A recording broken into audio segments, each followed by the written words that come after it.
Over the course of 4 years, we started having art workshops and having events. There was a painting workshop, there were some printmaking workshops. We invited professional plein air artists from the Bay Area, and they came to Colibri and Morgan Hill and painted the surrounding landscape for one day.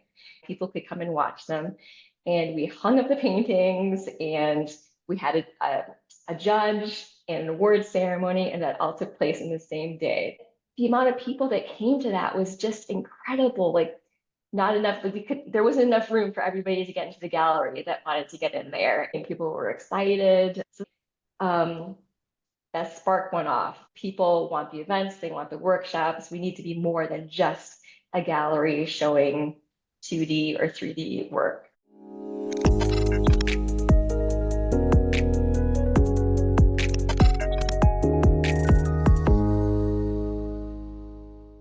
Welcome back to the MO Podcast. I am Jonathan Neal. I'm joined as always by my co-host, Joy Flores. Today we are talking to Dan McCranie and Ellie Honl Herman, two of the principals behind a new art and hospitality project in Morgan Hill, California, which is just about an hour and a half south of San Francisco.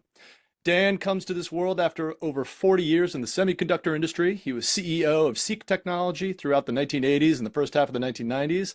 And subsequently served on or chaired the boards of, by my count, about 10 other tech companies until shifting his attention to the cultural sector. In 2011, Dan and his wife Kathy founded Ladera Grill, a now highly regarded restaurant in downtown Morgan Hill. And in 2020, they established Colibri Gallery to promote local visual artists and make Morgan Hill an arts destination in the greater Bay Area. And this is where Ellie's story comes into the picture. Ellie has an MFA in printmaking from the University of Iowa and has worked as a visiting assistant professor of art at Arizona State University and Indiana University. She joined Dan's operations in 2017 to help launch and run Colibri Gallery, which has now evolved into the vision for Cura Contemporary, which is a new gallery and exhibition space in the redesigned and reimagined historical Eddy's building in downtown Morgan Hill, which will also house a restaurant, art workshops, and special events. The gallery opened to the public last month, and the restaurant and other venues will be coming online soon. Dan, Ellie, welcome to the MO Podcast. Thank you, Jonathan. Thanks so much. Pleasure to be here. It's good to have you here. Dan, maybe just to start us off, what got you interested in the art world, having an art gallery? I could say it's only probably the second most insane thing that people want to do aside from opening up a restaurant. So given that you've got two of these now, perhaps your management bona fides are coming into question at this point. But let me ask you, how did art enter the picture for you? You sound like my wife. Actually, I wish it was a more complicated, more subtle answer. I think the real answer is I just love doing different things. And I retired from active work at age 57, and then I went into board work, into turnarounds. And you were correct. I was with 11 different. I was on boards of 11 different ones. I was chairman of 7 of the 11, and 11 of the 11 had rework needed. They were turnarounds. I got out of that I got detuned on that around 2012, 2011, and I decided I'd try a restaurant business in downtown Morgan Hill. At the time, we bought a little deli, and I remember putting a P&L together, and I thought the deli was doing a few $100,000 a year, so I put a P&L together, said I could do $1 million the first year and only lose $100,000, and break even in 3 years. In our first year, we did $4.5 million. Wow. Yeah. And I said, well, I'm a natural. So, and the restaurant's still going well. It's in its 14th year, coming up on its 15th year. And about 5 years ago, I had the idea of seeing if we couldn't. I think our restaurant created the dining scene in downtown Morgan Hill. Morgan Hill is a bedroom community. It's only got about 40,000 people. The whole general area is only about 110,000 people and around it. And so we became a draw from a dining point of view. At the same time, there's kind of a vibrant arts community in this whole general area. you'll know that, or you probably will quickly figure that out, Jonathan. From Monterey up to and including the San Jose area, there's really quite a vibrant art community, and there was really no focal point. So I thought I'd try a gallery. So we practiced with a little Colibri for about 3 or 4 years. It was a frame shot I bought for assets, and we got that up to a few $100,000, and Ellie got her experience there.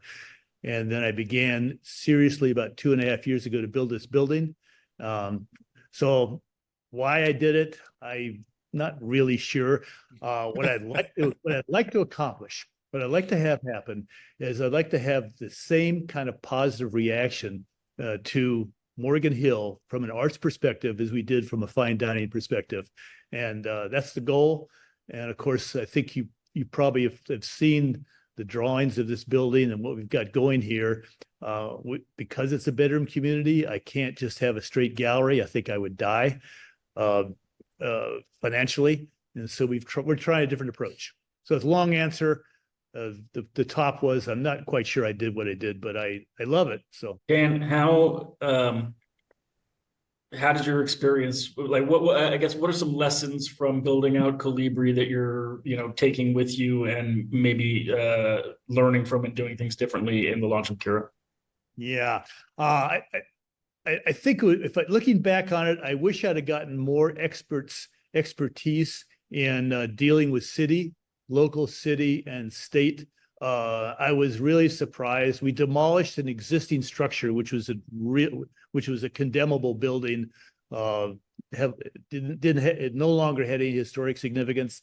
That proved to be complicated. That took quarters longer than I wanted. I think if I had to do it all over again, the first thing I would do is bring in a professional who understands not only the building dynamics, but also the building dynamics as kind of interleaves with the rules of the local city and state authorities. Because I think I probably could have saved myself 5 or 6 quarters in the whole process. That would be one. The rest kind of, we've got what we've got, and I think it's going to work. If you've looked at the building itself, it's a very narrow footprint, so we had to make a lot of accommodations to make sure we have enough art in here and a reasonably sized restaurant, but we did that. But the biggest hassle, the biggest problem I had no background working with contractors. I had no background working with city officials. I always farmed that out to other people working for my company, and I didn't pay any attention to it. If I had to do it all over again, I'd get a pro in. Well, it sounds like you also got a pro in Ellie to help with the art side of the business. So, Ellie, what in your mind? First, how did you and Dan come to join forces, and what was your sort of interest in the local community and really what I'm interested in is sort of what has your engagement been with artists in the community and how you're sort of approaching the development of that vision for what Cura is going to bring to Morgan Hill? Yeah, so I grew up in the Midwest, and I went to school around there, college, grad school, and in both places, I worked for the museum. So in my graduate, I worked for the museum there, being a preparator, learning how to paint the walls, hang the artwork, learning how to kind of organize the collection. Then in grad school, I also worked at the museum my first year and kind of did the same thing, the painting, the patching, labeling, photographing some of the collection, kind of all the back end. So I really loved it, and I draw a lot from that experience. After grad school, I graduated at probably like one of the worst times ever, which was 2008. And so I had like a semester job teaching at a university in Eau Claire, Wisconsin. And after that, like the job searches had dried up. And I was home for a couple of years. I moved back home with my mom. And I found kind of local resources. So there was a great group of artists there that started a artist cooperative gallery. And so I was involved with that once they had decided, they had kind of made their business plan and had started looking for artists. So that's kind of where I got more of my gallery experience. managing the schedule, selling to the community, working with other artists, kind of putting this whole thing together. So I was really able to draw from that. And then I spent the next 8 years teaching at universities and met my husband, and we moved to Indiana, and he went to get his MBA. So after he got his MBA, he got a job out here in California working for the semiconductor company. And so I left academia and was a full-time artist for about a year. And on the off chance, we came down to Morgan Hill camping one weekend, and the downtown was great. It just felt like a hometown. People were friendly. It just had a really strong sense of community. So we made up our mind that we wanted to move here.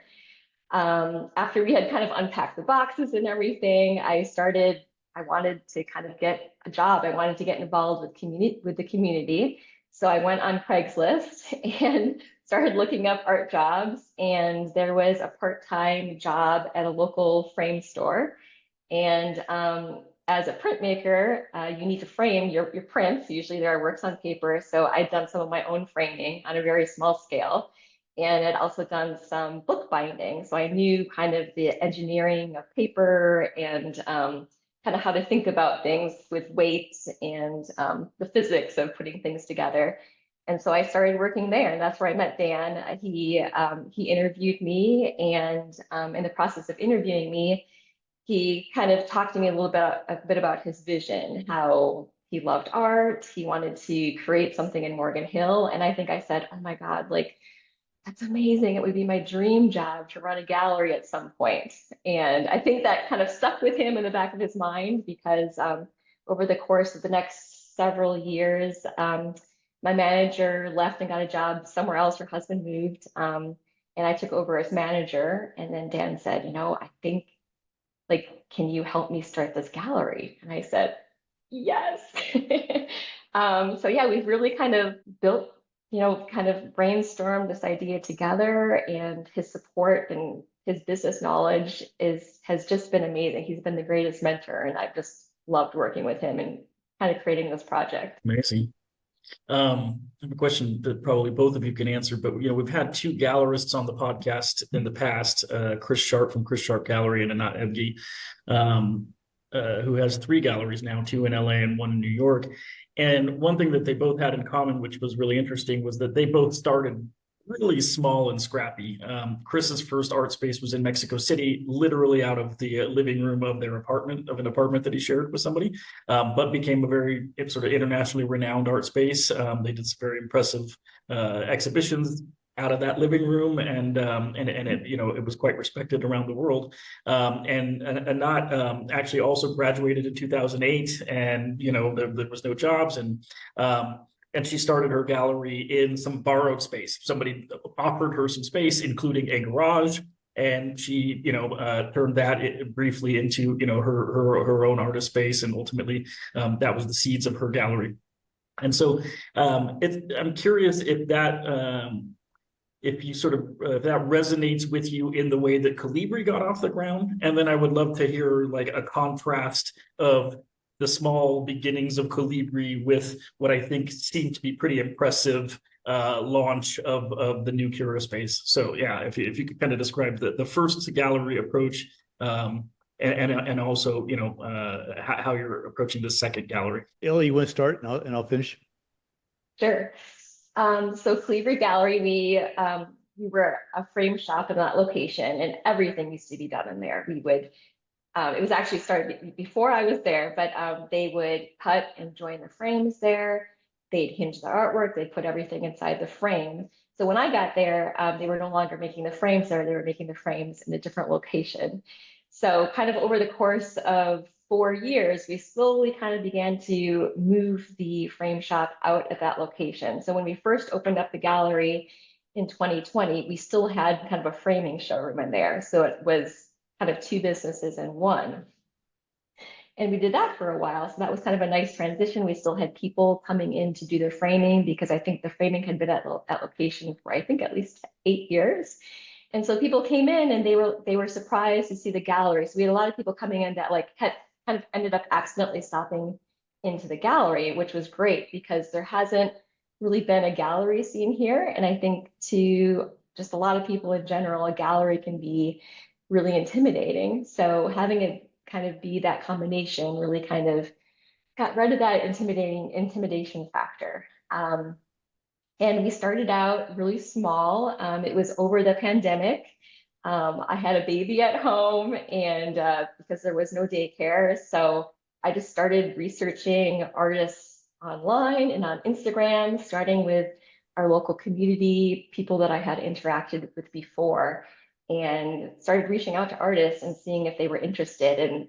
And everyone, I can't think of one artist that I contacted that wasn't really excited to be a part of a new gallery during the pandemic in Northern California. So that was really exciting. And so over the course of 4 years, it was really fun to not only show art, but then we started having art workshops and having events. So we started having, there was a painting workshop, there were some printmaking workshops, and our space was really small and very old, not a very architecturally relevant building.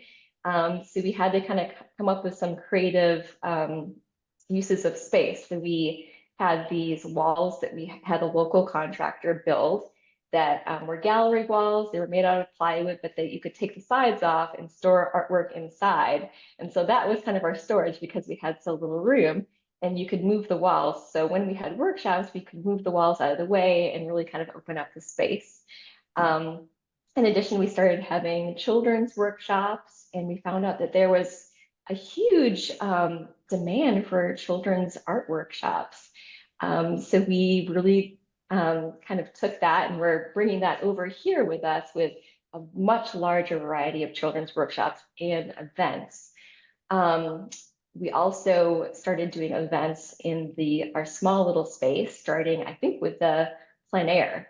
And so a plein air invitational is we invited professional plein air artists from the Bay Area, and they came to Colibri and Morgan Hill and painted the surrounding landscape for one day.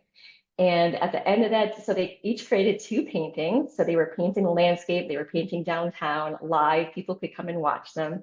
And we hung up the paintings, and we had a judge and an award ceremony, and that all took place in the same day. That was, I think I slept for the next 2 days.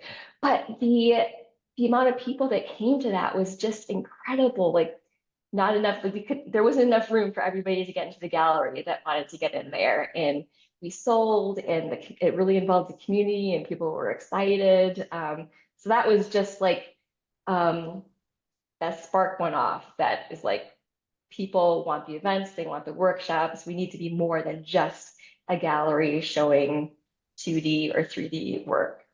Dan, you want to take it from there? I think you answered everything. Great. One other thing we did besides the plein air event, we started doing a high school contest. So we had the half a dozen high schools around this general area. We started having that. And what Ellie didn't say is that I think relative to what you were talking about before, you can do a lot of experimenting when you start at a very, very small level. And, stuff that doesn't exactly work. And we had some things that didn't exactly work. That it's no harm, no foul. No one hardly paid any attention, didn't cost a lot of money. And you just maneuvered off to the next thing. But we found out what did work. The gallery that Ellie was talking about, once we moved all the framing stuff out of here, I don't think it was 1,000 square feet. Maybe it was 1,100. I mean, it's tiny, tiny, tiny thing. And we would have 200, 250 people at our events. So obviously they couldn't live in 1,000 square feet. They were sprawled out into the streets, into the sidewalks. And so it kind of emboldened us. I thought, this is not a terribly stupid idea. I think one of the things my wife and I loved all of our life, loved going to galleries. It was our vacations. And there are things I didn't like about many of the galleries. And I thought it wouldn't be interesting if you could fix all those things in one gallery. And in fact, it would no longer be a gallery, it'd be more of a center of art, a center of the arts. And so the experiments we did with the various classrooms, the various exhibits, the plein air events, the high school contest, all that kind of created that kind of constant vibe. The one thing we didn't do in that little gallery is we didn't rotate the art as much as I think we need to do. If you're in a little bedroom community like this, and even if you're drawing from up in your area in Atherton or in the general Bay Area, every time someone comes down and sees you, it'd be nice to have new stuff on the wall.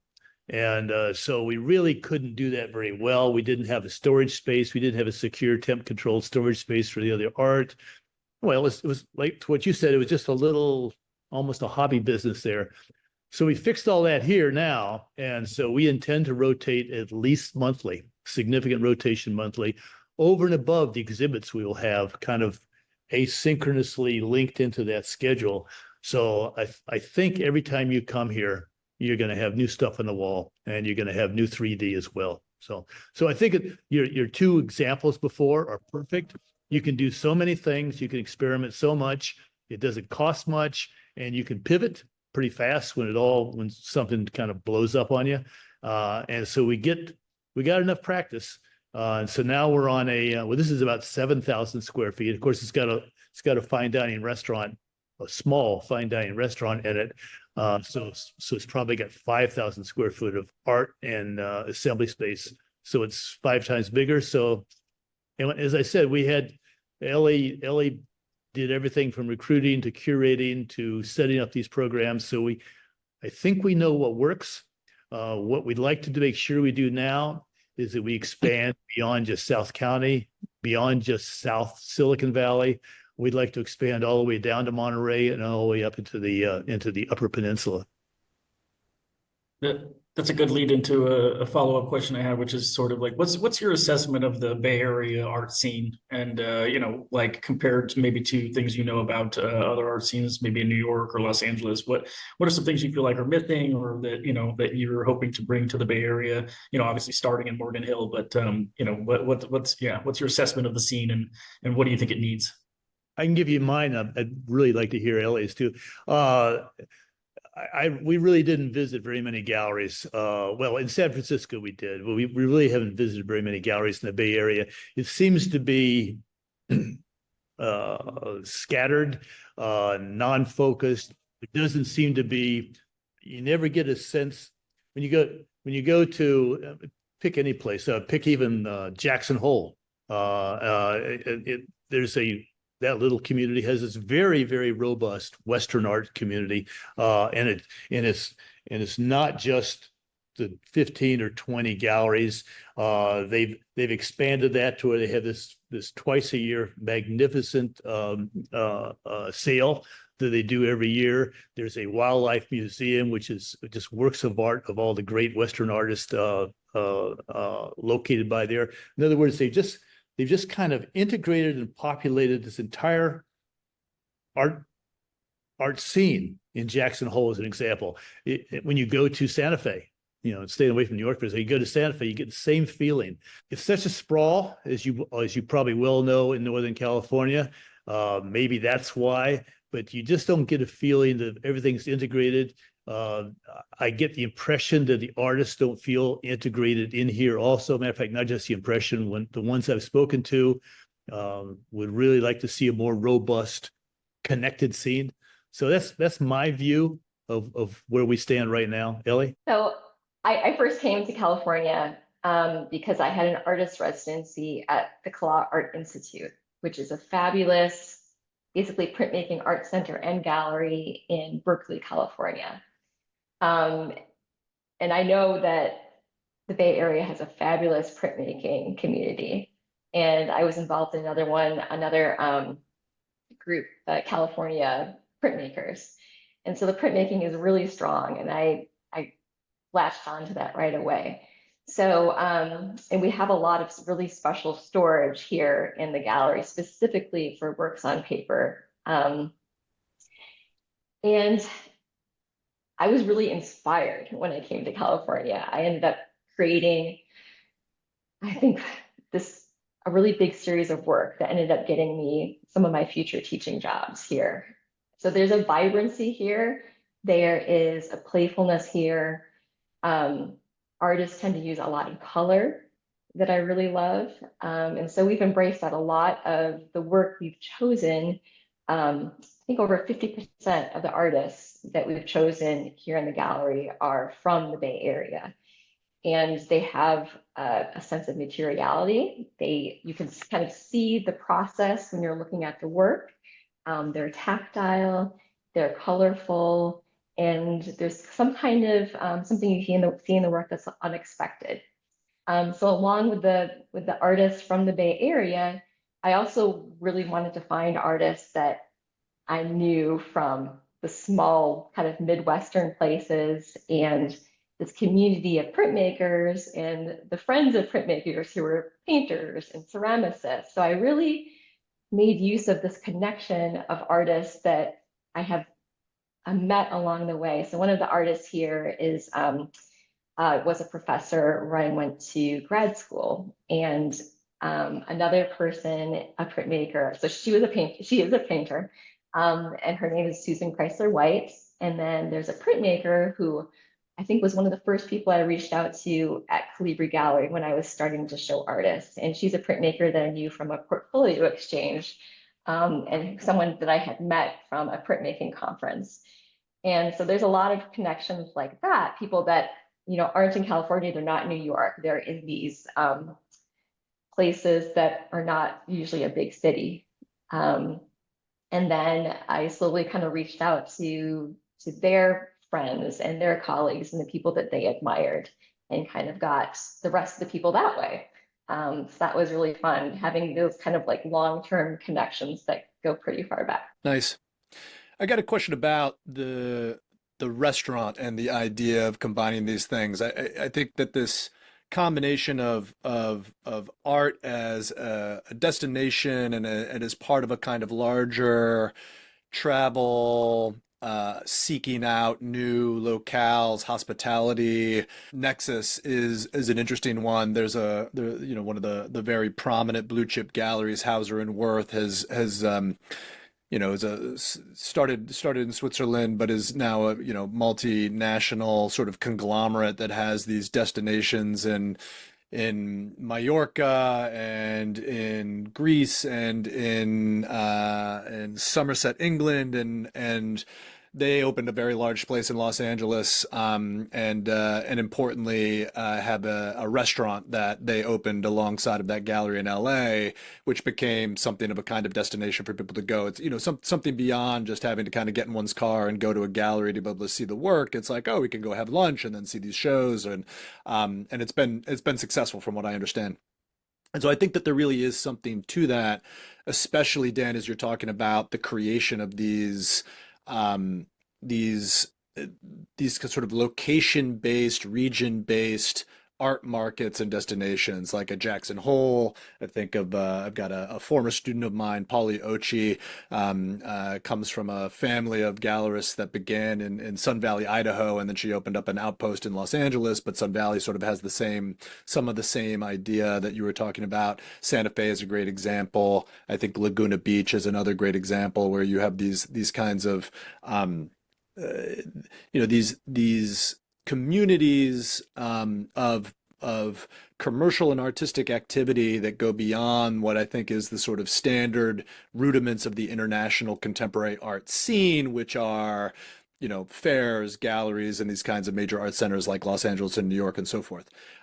So that's all a way of getting to what is your vision for how the fine dining restaurant that is part of Cura Contemporary, how do those feed each other, right? What is the relationship that you see between the audience for the restaurant and the audience for the gallery? How do they overlap? Is one an economic engine for the other? And I won't be so bold as to think that the restaurant is simply the engine for the gallery or vice versa. But those things are always curious. I'm always telling artists and gallerists that you really should have a multi-use activity for your business. Don't just make it a gallery. You should at least be serving drinks and having people pay for them, because you need some other form of cash flow, because art is a very difficult product cycle to manage depending on the price point. So, well, what is the relationship that you see there, both from a sort of sort of aesthetic standpoint, a customer's experience standpoint, and an economic standpoint?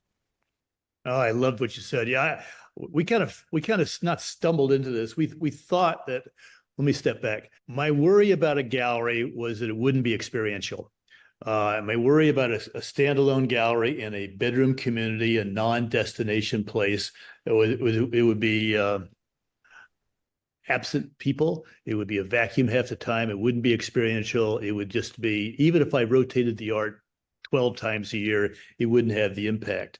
So we started practicing with workshops. We started practicing with events at the little gallery, having special things like the plein air session. And we could see how that activated everything. The gallery now had a lot more frequent visitors, even though we probably only shifted art maybe 5 times a year, Ellie, maybe 5 or 6 times a year instead of monthly. But then I thought, 2 things. One is, frankly, I think you need revenue vectors to make this a success. It's nice if you've had a long and lucky career so that you can fund these programs yourself, but you don't want to fund them forever. So it'd be nice to have multiple revenue vectors inside a center of art.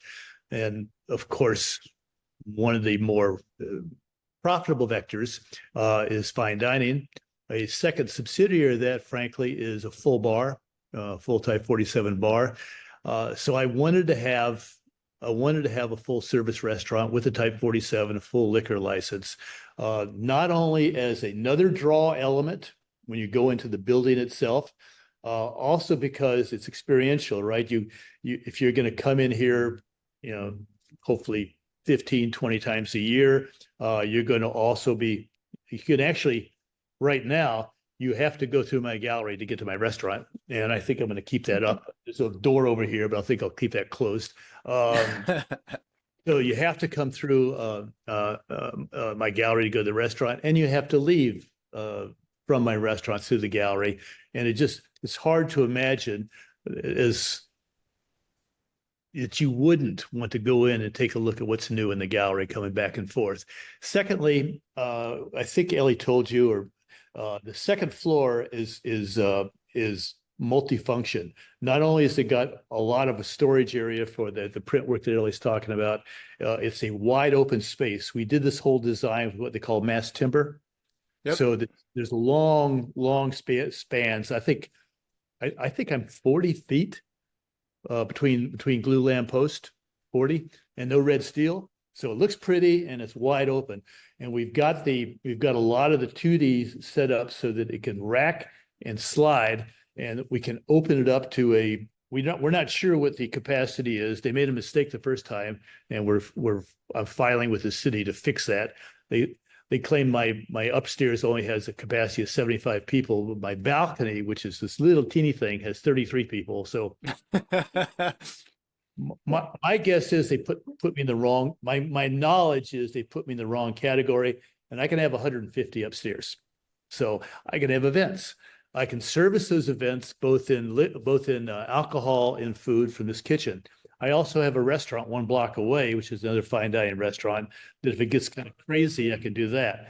So this whole thing, I think, can just be one giant experiential element with, as I said, at least 4 revenue streams. You've got the sale of 2D and 3D art, which includes not only our prints and our fine art, but also our 3D, our ceramics, our sculptures, our jewelry. So that'd be one revenue vector. You have the restaurant itself with a vector. You have the workshops we plan to do as another vector. And then you have the special events we're going to have where we essentially book out the upstairs room. As a matter of fact, we already have a non-trivial number of bookings already. And I'm nervous about that because the kitchen's not ready, but nevertheless, I think that's going to be. So you have at least 4 vectors. My plan for the first year is frankly with that to even with all the social media that Ellie's going to have to do to promote our gallery up north and down south, I plan to break even in year 1 with all those revenue vectors. And I know, Jonathan, if we just had a pure form gallery, no matter what else we did, I think I would probably be penciling the P&L a positive P&L. I don't know, maybe double digit years. Yeah, I was gonna say maybe year 10, maybe year That's 10, right. maybe year 11. Maybe Yeah. double. But so long answer, and I know it sounds terribly practical, but I also think there's a benefit. It's just kind of a circling experiential thing of having fine dining, great wine. I have this scheme which I hope works, where I'm going to be able to offer wonderful wine by the glass, using these machines that use the argon replacement, so that I can have deep reds that can last 60 days. And if I haven't cleared a bottle out in 60 days, I should be shot. So I think all this will kind of work. Here's hoping. So. No, it makes a lot of sense. I mean, I think that it seems that there's some, in a way, a kind of like untapped demand. So how would you characterize Morgan Hill and the community of the South Valley as one that was kind of ready for this idea? Or, obviously you started small, I think, and started scrappy, which is always super important, rather than just someone coming in and like, having lunch in a bedroom community like that and being like, this is amazing, we're going to open up a gallery here, right? And going all in on a vision. Obviously that's not your MO. But it's I'm curious because it's like, so many of these businesses, a restaurant business, a gallery business, are so dependent on a kind of atmospherics, right? They're dependent on a kind of environment. And that's whether it's in a kind of bedroom community outside of a major metropolitan center, or whether it's, a scrappy gallery in the heart of, Potrero Hill or Dog Patch in San Francisco or the east side of Los Angeles. All of that adds to the kind of mystique of what it is that someone's getting when they go to these places. So, what's your sense of where Morgan Hill was and where it's going that gives you a kind of long time horizon for being able to service what this is? Yeah, you banged on the real issue. This is a bedroom community. It's not a destination at all. The atmospherics that you referred to, Ellie and I love this community. It's a beautiful area, but it's not Carmel by the Sea. It's and that's an issue. But what I think it can be, it can be almost a geographic center of where we want to touch. You go all the way down through the Monterey Carmel area. I'm not sure. There's many galleries in Carmel and Monterey, but I'm not sure you're going to find something as interesting as this. And I know you're not going to find something as comprehensive in the art world as this is going to be, with a combination of the sale as well as the workshops and the other special events. And so if you kind of did a geographic center thing, Morgan Hill is kind of central to all the way down through Monterey and all the way up through at least the Central Peninsula area. I'd like that to be the deal. Morgan Hill is transforming itself in the last decade, starting with this restaurant scene. When we opened our restaurant, there was nothing in downtown Morgan Hill except really little mom and pops and us. And now it's a great scene. I do a check on my restaurant constantly between Friday night, Saturday day, and Sunday night. 2/3 of my covers, or 2/3 of my guests, come from north of Morgan Hill. 2/3. So, and I can't be alone, right? I've got to be just like the 20 other restaurants that have grown up here in the last 14 years. So you can make a change in a community that doesn't have the proper atmospherics, and we did it with fine dining.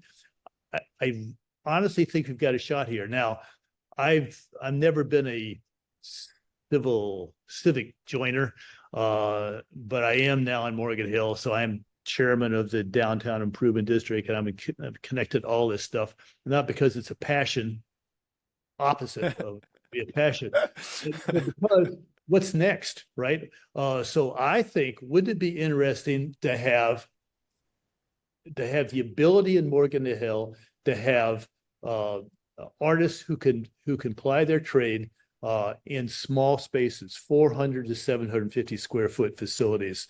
And you've seen that in some of the Southern California towns We have space in downtown Morgan Hill to do just that. And so I'm working with the city now to see if we can't find a mechanism by which we could bring in the downtown area another 20 small artists. So right now there's only one gallery, or there's two galleries. There's Colibri and us. But you could see a decade from now. I'm 81, so maybe I won't be able to see a decade from now. But you could see if you could go from 2 to 20, and you could make it economically viable for these fine artists and craftsmen. I think that's the next thing I'm over answering your question. That's the next thing I think that should be layered on to Morgan Hill. And maybe then we won't just be a location issue or a location advantage, but it will have some of the atmospherics you're talking about, Jonathan. This is very tangential, but for those of our people listening and not watching, I hope I look like you when I'm 80 years old. That just came out of your mouth and just completely shocked me. I'm like, what? I never in a million years would have guessed that. Yeah, the upper right hand corner is all AI. So yeah. Amazing. And no, it's so true. He's got this like youthfulness and energy that is like mind-boggling. Yeah, the downside, totally unnecessary. I remember I was carded on a PSA Airlines when I was 31 years old. So I paid the price when I was younger. So there you go. Yeah, well, you should probably add that into the marketing for Morgan Hill. It'd be like, it's actually the fountain of youth down here. The wine that we're pouring and the art that we're selling will make you feel 20 years younger. So come on now. It's the art. Exactly. It's the argon exposure. So I'm curious about this. So how big is the sort of fine dining expansion in the last decade? So you've got Ladera Grill is your first restaurant. Is it going to be Cura is the name of the restaurant that you have here, or is there a different name for that restaurant? Actually Vera. Vera. Okay. Right, yeah. So it's pretty extensive. I think I can do that math for you. We're doing about 6 a year, and we're 4% of the greater downtown Morgan Hill sales tax base, and okay. there's nothing here but dining right now. So if we do that math, if I take 25 for 1 over 0.04, 150 million, 25 times $150 million. So, and it was pretty pathetic in 2011. So it's been, which just goes to the show, you need a critical mass. You need someone to start. You need someone to start, and you can't start, as opposed to what Ellie did wonderfully with Little Colibri. We actually didn't do that as the beginning to create this fine art scene in Morgan Hill. We actually did it to practice. We actually did it to test the ideas. But once you do that, you need I can't think of the right word, but you need kind of a large foundation business to start you. I like to think the Ladera started it in Morgan Hill, and I'd like to think, like I say, a decade from now, they're going to say that the Eads Art Center and Cura in particular created the art center in Morgan Hill. And I guess the first question you ask is why would you even do that? Do this at all? But wouldn't that be a nice result? You could write a Harvard business case on this, right? I mean, you got there's no beach here, there's no ocean here, there's no nothing here except it's a beautiful bedroom community, but you end up creating a vital art scene. Yeah. Well, I think one of the lessons that everybody in the art world, at least in my 25 years of experience in it so far, has been,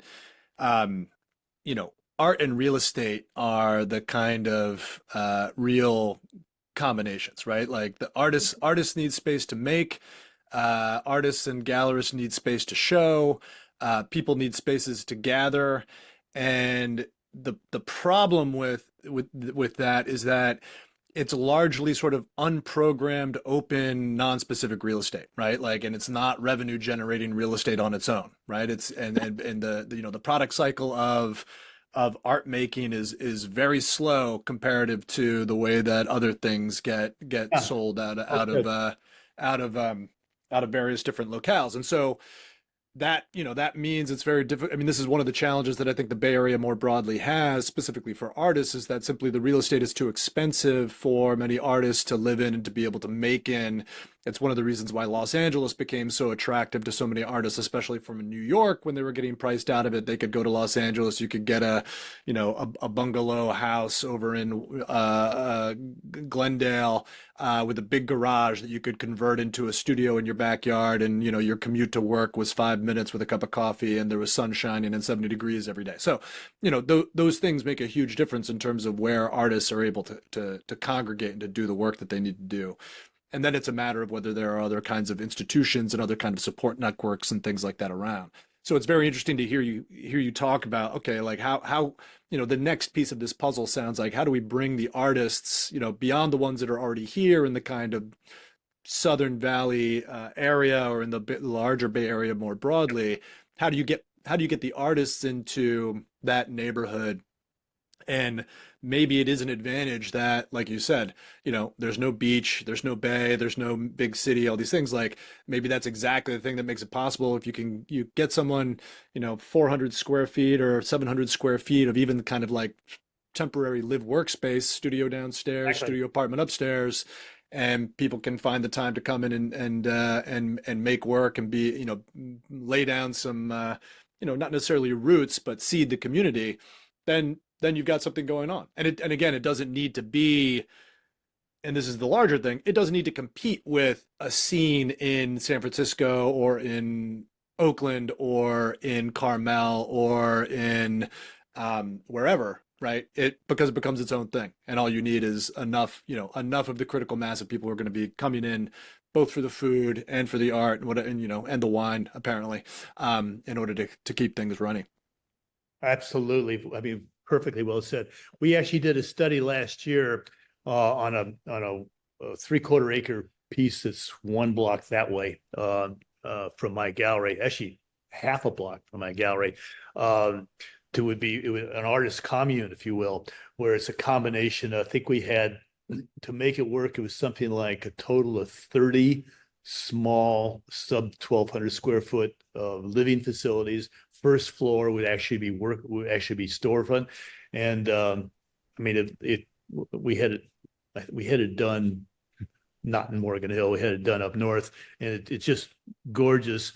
It's, who knows where we're going to take this, but I've got the city interested. There's a lot of, that would be the next stage. Wouldn't that be something if you could have a place for young artists to live and actually ply their trade 5 minutes from work, going downstairs, and only half a block from my gallery.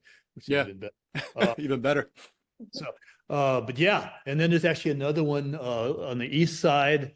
It's almost an acre. These don't sound very big, but you could do on a multi-story basis. You could do some interesting things. I think it could take some real money, and transcends at least my personal money, but it doesn't mean it can't happen, particularly if over the next several years you see really good positive progress. We already have the downtown Morgan Hill people now, or the Morgan Hill people now, talking about establishing a mechanism for where Morgan Hill could fund a public arts program. We just launched that, Ellie, 3 weeks ago. Mm-hmm. I'm going in a circle here, but I agree with you, Jonathan. I think the next step is that, and I think that you could resolve the bedroom community aspect, and the advantage would be you're not paying $1,200 per square foot in Morgan Hill. It's more like $400 per square foot to build, $350 per square foot to build in Morgan Hill. So it's actually almost possible.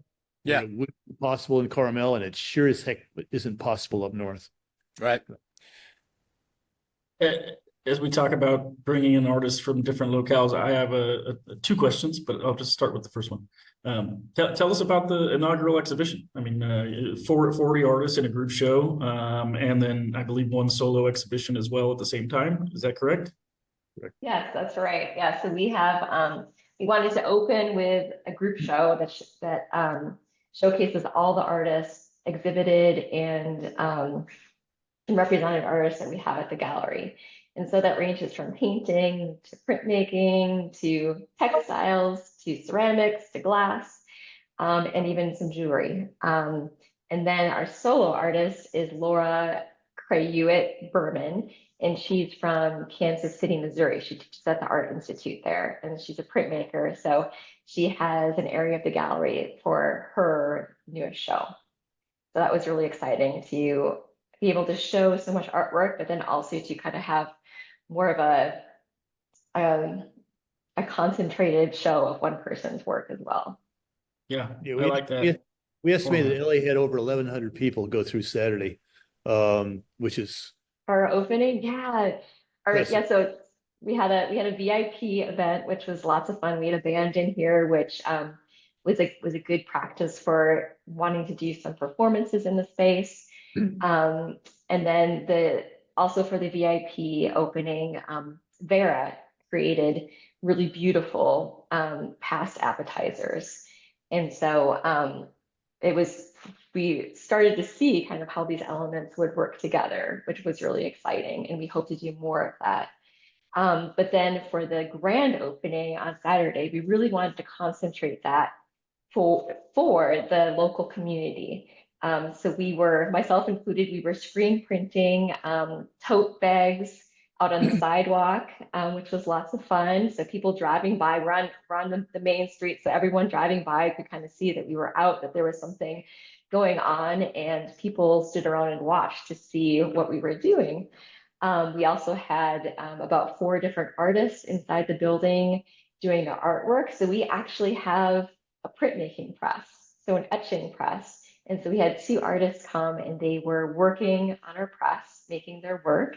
We had a plein air watercolorist from San Jose up on the balcony painting the scene.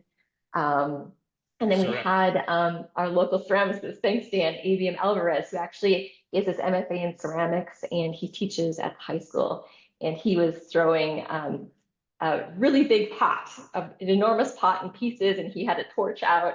So that really brought people in to see what he was doing. So that was really exciting. And something I don't think we've talked on yet is that this is a great space it's very family friendly.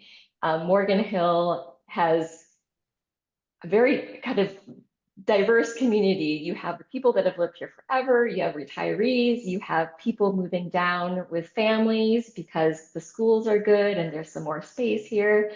And it was important to me, we were working with a small space, larger than we have at Colibri, but it's still like a long, narrow lot that we have. So we had to be, the architect in our interior design were really creative with the storage. We have storage that pulls out underneath the stairs that kind of is storage and display.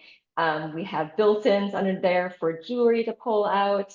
And we have a lot of cabinetry to keep things. We have 3D objects. This is what makes it especially family friendly. We don't have any pedestals. All of our 3D work is up on this like custom designed shelving. So you don't have to worry about your little, your child coming in and breaking something because it would be pretty hard to break. So on Saturday, we loved all the families that came in. We had strollers coming in. They were using the elevator to get upstairs. Strollers are welcome. And the place just came alive. There were kids running around. We had a children's workshop that we did as well. So that was really exciting to me that it's a welcoming place. I think when Dan and I kind of first started on this adventure, I think the main word that we both were really excited by is welcoming. We wanted this to be a welcoming place that was open to everybody, kids included. So that's really exciting to me. Amazing. Well, maybe it sounds first off awesome, and it sounds like it was quite a success. So maybe this, maybe you're out of the weeds on what my follow-up question was going to be, but I'm kind of curious. Do you feel like inaugural exhibition of a new gallery is kind of a make or break moment, or or do you think you get a second and third at bat if even if the first one doesn't go quite as planned? Like what how much pressure are you under when you're figuring out your first exhibition? From a reputation standpoint, and getting people to come back and things like that. Like how high pressure of a situation do you think the inaugural exhibition is? Ellie, you want to start? Yeah. Yeah, I mean, it was really high pressure, I would say. It was really important to me that we set a date for the opening and that we were ready to go. So I was able to hire a fabulous team, and we started using a task management software called Asana that was unbelievable. Before, we were using this Google spreadsheet, or this Google sheet, and we were like constantly trying to update it and things were getting lost. And my colleague Nicole Chapinski, she comes to us from Vermont Studio Center, so she's got a wealth of knowledge, and from kind of a marketing and communication. So she set us up on this Asana task manager, and it was, I think the biggest stressor was thinking about something falling through the cracks, and that made sure that nothing did. So anytime we thought of something that we needed to do, or some even ideas, we put it down on there. And that really helped us start scheduling things to make sure that everything was ready to go. So yeah, it was extremely important to me that not only we had the artwork up on the walls, but that we really represented during our opening what we were going to be, with the workshops, with the interaction with the artists. And it was really important to me. I think the education of this building, the education kind of mission of this building is really important too. I want people to be able to come in and understand how the artwork is made, because I think when people understand how the artwork is made, and the time it takes, and the process that it takes, and all the special tools and supplies an artist makes, I think people really appreciate it more. They understand. And so we had about a week and a half. We, the construction, the people that built Eads were amazing, and we can talk more about them, but it's Kent Construction, and they were fabulous. But there's always unexpected things that happen. There's inspections that, are scheduled, and then something happens and they have to reschedule them. So we were supposed to have longer to actually move in and set up the gallery than we did, but we had a week and a half, which included moving the furniture into the building. And so, yeah, it was pretty intense. It was like a sprint to the finish, but I think an hour before the opening, I was arranging jewelry inside one of the jewelry cases, but we did it. And it was a sigh of relief that I think we pulled off what we wanted to do. Thanks. Joey, I don't think it's a killer if you have a bad inaugural opening personally, but it certainly would cause you to have to regroup, especially with the local community. And to Ellie's point, we probably we did cut it a little tight. I didn't have occupancy. I didn't have the CO, the certificate of occupancy, until about 18 hours before it opened. I didn't have my Type 47 alcohol license till morning of the Friday. So that was 8 hours before. Looking back on it, so many things could have just really, really messed up. I mean, I had to work around with the alcohol, and I know, but they would have let us in the building if I didn't have a certificate of occupancy. So it could have been so. It came out wonderful. Ellie and Nicole and the ladies and Katrina and the team in the restaurant did a wonderful job. In terms of lessons learned, might have delayed the grand opening a week. I think it was a little tight. I mean, fortunately, the city is behind us a lot, and the city did a lot of stuff. But there's the state approvals we had to get through, so it wasn't just the city to get occupancy. Anyway, but it worked out. But I'm not sure if it had blown up. It would not have been good. But to answer your question, I don't think. It would have been far from a death knell for us. But I'm glad it worked out well. I kind of have the a mirror image of that question. What for you, apart from, a healthy P&L and everything operating well, what would be a kind of surprising success for, and I'm curious to hear from both of you, sort of Dan and Ellie, like what would be a thing in like a year or two or even three that happens that was not necessarily a goal that you were shooting for in terms of your program and everything else like that, but what would be a kind of, a really beautiful to have moment or surprise that would really concretize for you the success of the gallery, the restaurant, the entire kind of community-based setup here? Can I start, Ellie, and you can finish in that? Mhm. If you're talking short-term in, Jonathan, like 2 or 3 years, Yeah. I'd like to have more than 2 galleries in Morgan Hill. I think you're just not an oddity. You're just an individual attraction. You when there's only- personally, Dan, or you mean you would just like there to be some No, other galleries open to Morgan Hill Someone else. particularly. Want Yeah, somebody else to take a flyer. Yeah. absolutely. But some heavy cleanup has been started with us. But yeah, Absolutely. yeah. And to that end, I've been talking to some of the people that I've known for years and years and years in the Carmel area. There's some extraordinary particular jewelers in Carmel, of custom jewelers in Carmel. I think more than the 2D. Anyway, that to me would just be wonderful in the short term. A little bit longer, I think it would be fantastic if the city got behind this artist community that I'm talking about. I've now learned that nothing happens in 18 months with the city on anything. So I'd say it's further out than 3 years.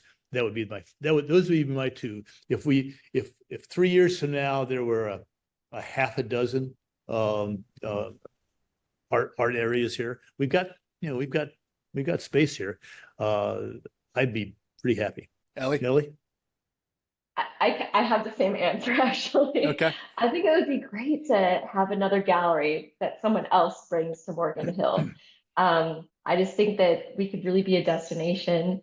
And it would also be amazing if once we had enough galleries and we had kind of this artist colony, if we could get young artists to move to the area too. Yeah. Well, you could always, you could always think about it as a kind of as a temporary share type of thing where you make it not just an artist residency but a gallery residency where you help prop up some of the real estate, the art handling, the infrastructure, and the marketing, and you get there's a handful of these have happened in various of the big cities. But these kinds of, allowing for a gallery that's not from the region to pop up for a period of time that really reduces their cost to be able to do it. They bring in the artists, they bring in some of the interest, the people come and stay for a little while, and gives a reason for people to kind of return and see what's going on. But it doesn't require someone to make the full investment that they're gonna kind of open back up. So there's almost a way of seeding the territory or making it feasible for that kind of happen. And then someone does that a couple times. They're like, wait a second, we should do this on our own. Make it hard. Yeah, absolutely. We've had that discussion with some of our committee in the city. Yeah. Nice. Yeah. And I think something that's really needed here in the town is an artist cooperative gallery, because there are a lot of artists here, and we have heard a big need for that. But we do, we do a lot of work, and we just, as much as we want to, we just can't be everything for everybody. But we'd love if somebody could step up and kind of begin an artist cooperative gallery, because I think that would be fabulous and very much needed. Yeah. Well, I know we're coming up on time here. We usually, this is the MO podcast. We have a segment at the end called the More Opinion segment. Dan, you mentioned listening to a couple episodes. Don't know if you got that far, but we ask some questions unrelated to your particular project. And since we've got two of you, we will, need a little extra time here to have responses from you both. So First question, we'll go with Ellie on this one first. If somebody gave you $10 million to launch a project or an enterprise of some sort, and it could not be the current project or an extension of the current project, had to be something different, what would you like to do with $10 million in terms of building something? Oh my gosh, that's a hard question. Oh, I'm going to need longer to think about that, but off the top of my head, I mean, I've got education at my heart. My mom was an art teacher. I taught art, and I would love to. Can I give it away? Do I have to like make a business or something with it? Joey, what's our rule about whether you can whether you can donate the 10 million or whether I think you got to use it. But it can be something to seed a not-for-profit organization. It doesn't have to be a commercial activity, right? Like it could be or something it could be something that supports another initiative. But you can't just drop a $10 million check and like the Okay. Okay, I would create a nonprofit, and so I'm thinking primarily about I've got a 5-year-old daughter, and she goes to elementary school here, and they don't have an art teacher, and that just like really is hard for me to come to terms with. And luckily, you know, we have so many art supplies at home, but art was such a big player in my life, and you know, the school does what they can. They have parents come in and volunteer to teach the art, but I would do something about going into the schools, making sure that every school had a studio art program, a musical art program, a performing arts program, and really kind of propping that up. That's pretty good. Yeah. 10 million could seed a good endowment, kick off I think so. roughly 500K a year, good for a salary or two and infrastructure and everything else. So, yeah. Dan. 10 million is not enough, but there's and I'm sure, Joey, are you in California? I mean, I was in California my whole life. Right now I'm in Mexico, but I'm very so the housing issue in the Bay Area is just incredibly tough right now, and it's tough for first generation Americans. It's just a mess, and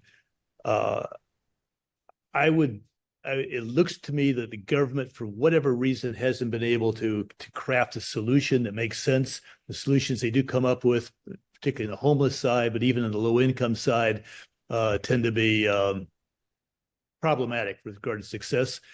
Seems to me the private sector could and should come forward in that. Morgan Hill in the South County area actually has property. We actually have land. It's not like the Bay Area.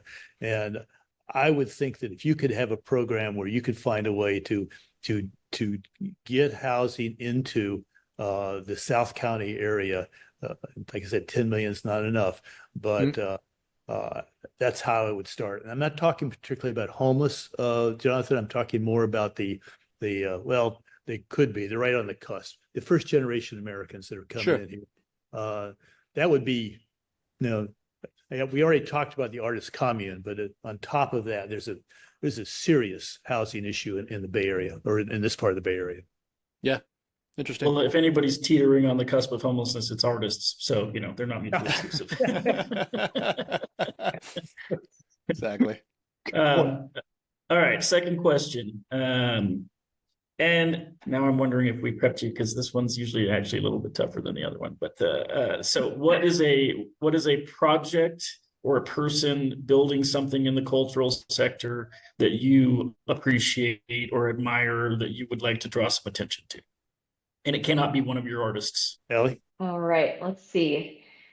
I'm going to take you back to the Midwest. And this project was kind of an inspiration, kind of a subconscious inspiration, I think, to what we're doing now. But in the Twin Cities, there's something called the Minnesota Center for Book Arts. And so they offer classes. They offer specific book arts and printmaking classes. There's also a cafe. There's an exhibition space.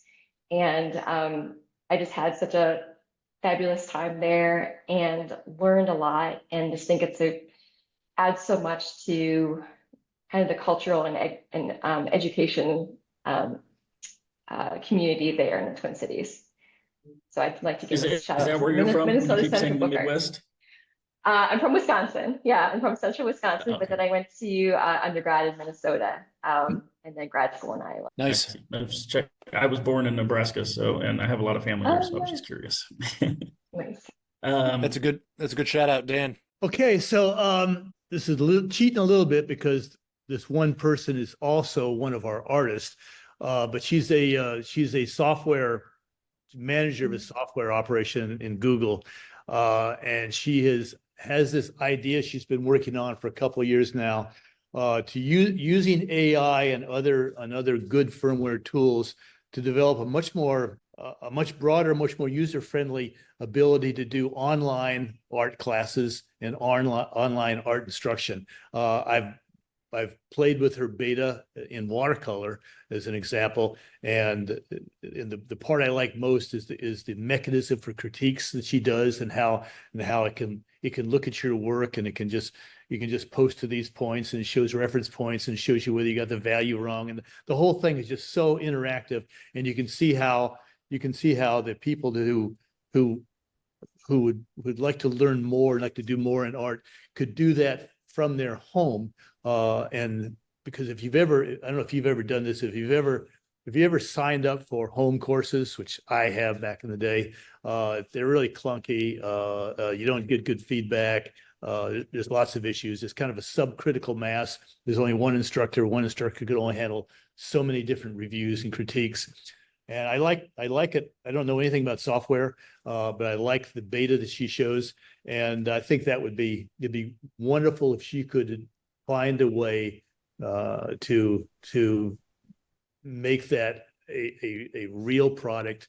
I'd like to see that go forward. Well, there's your $10 million investment right there. Your $10 million seed funding investment. So when you she's been on me to do that. So when this comes out, I'm not going to tell her about this. Okay.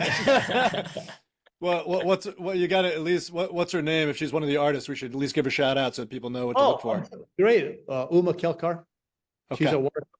She's a very impressionistic, loose, beautiful, great watercolorist, and a real brain. Yeah, sounds like it. Awesome.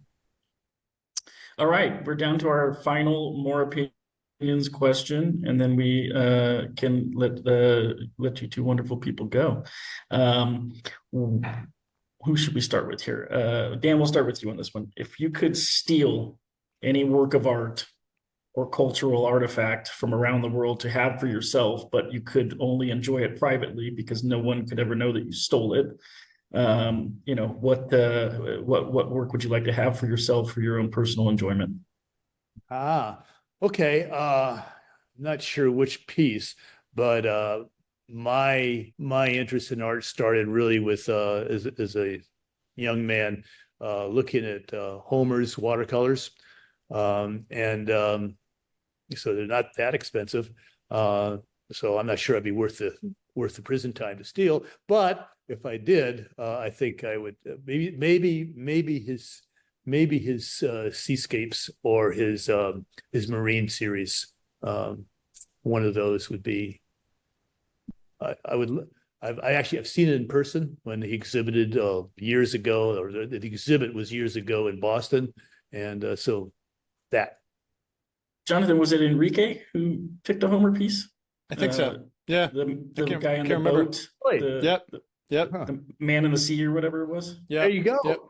Yes. Yeah. So one of our other interviewees also chose a Homer painting, and admitted to often thinking about stealing works out of museums. So it was a good chat.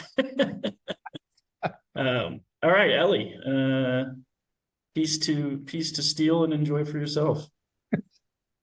Oh, this is tough. I mean, there's a lot. I always come back to John Singer Sargent's I love John Singer Sargent. I just love how, okay, and which one? I think I would probably do, there's so many, but I love, and I don't know the title of it, but I think there's two little girls in kind of a grassy backyard, and they have these lanterns that are glowing and illuminating their faces. He just makes it look so effortless.